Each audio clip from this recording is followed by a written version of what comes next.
voulant découvrir ce que ça fait d'être un adulte. Le garçon a enfermé ses parents dans un trou de 10 mètres de profondeur. Il s'est ensuite rendu à un guichet automatique tout proche. Se fiant à sa mémoire, il a entré le code de la carte bancaire de son père. En regardant le solde de 750 000 € sur le compte, Jacques n'a pu s'empêcher de ressentir une pointe de satisfaction. Cela faisait une semaine entière qu'il planifiait ce jour. Au début, il avait prévu de verser de la poudre somnifère dans de la limonade. Mais pour s'assurer du bon dosage, il a utilisé le jardinier de la famille comme cobaye. En voyant le jardinier s'effondrer soudainement au sol, Jacques a immédiatement attrapé un bâton et s'est approché. Il a donné quelques coups au jardinier pour confirmer qu'il était complètement inconscient. Ce soir-là, Jacques a assommé un par un les membres insouciants de sa famille. Puis il est entré dans leur chambre, les a traînés dehors, et les a placés sur le chariot à ordures qu'il utilise habituellement. Il les a jetés dans le trou qu'il avait découvert. Le lendemain, sa sœur a été la première à se réveiller. Voyant cet environnement inconnu, elle a immédiatement paniqué. Son père a aussi regardé autour de lui perplexe. Mais ils ont vite réalisé tous les trois que quelque chose n'allait pas. À ce moment-là, Jacques imitait les voix de ses parents, appelant le jardinier pour le virer, puis annulant tous leurs rendez-vous en leur nom. Après avoir fait tout ça, il s'est rendu à la banque et a retiré sans hésiter 300 € au guichet automatique. Il croyait que la première étape pour devenir adulte était de dépenser librement de l'argent. Alors il a claqué toute la somme en poulet frit et en hamburger.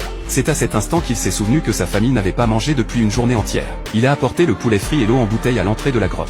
Ses parents, en le voyant, se sont immédiatement réjouis. Mais quand Jacques est resté silencieux, ils ont cru qu'il était sous la contrainte. Ils l'ont vite exhorté à trouver un moyen d'appeler la police. Mais l'instant d'après, Jacques a jeté la nourriture dans le trou et est reparti. C'est à ce moment qu'ils ont enfin compris que le coupable était Jacques. Désespérés, tous les trois ont commencé à essayer de se sauver. Ils ont tenté de former une échelle humaine pour faire sortir la sœur. Mais la profondeur de 10 mètres rendait impossible d'atteindre l'entrée malgré tous leurs efforts. Le pire, c'est que le soir, il s'est mis à pleuvoir à verse. Sans abri, leur sort était évident. Le lendemain, Jacques est arrivé au bord du trou avec des vêtements propres, qu'il a de nouveau jetés sans pitié. Avec des habits secs, au moins il n'attraperait pas froid. De retour à la maison, il a appelé ses copains, mangeant, buvant et s'amusant tous les jours dans la villa. À ses yeux, c'était ça le monde des adultes. Pas de contraintes parentales, pas de soucis avec les études et les examens.